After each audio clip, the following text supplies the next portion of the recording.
ნაციონალურ მოძრაობაში მიდის რეალურად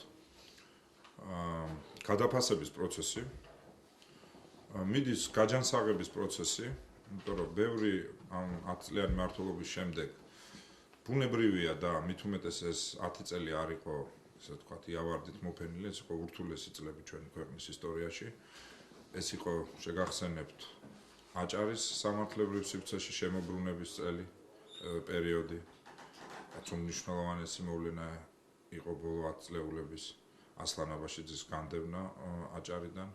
შემდეგ ეს იყო ურთულესი პერიოდი რეფორმების, რომელმაც შეიძლება ზოგი სამართლიანად, ზოგი უსამართლოდ, მაგრამ ძალიან ბევრ ადამიანს შეეხო, მაგრამ ეს იყო აუცილებელი რეფორმები, რომელიც ქვეყნის მოდერნიზაციას სჭირდებოდა.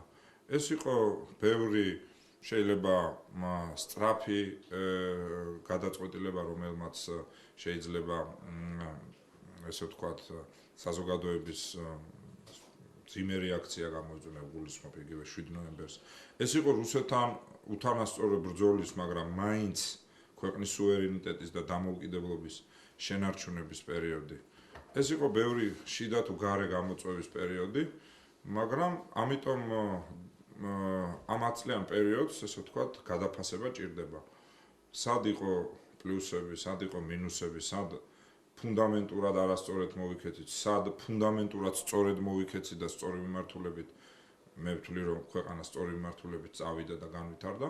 ამიტომ ნაციონალურ მოძრაობაში ბუნებრივია ერთ-ერთი პროცესი, რაც არის სწორედ იმ ყველაფრის გაანალიზება, რაც ამ 9-10 წლის განმავლობაში ნაციონალური მოძრაობის მმართველობის ქვეშ ხდებოდა და მეორეს მხრივ ბუნებრივია დაფუძნებით იმაზე, რაც უდავო მიღწევა იყო, რა იყო შეცდომა და შესაბამისად თავარია ჩვენ საზოგადოებას ვანახოთ, რა იქნება ნაციონალური მოძრაობა მომავალში.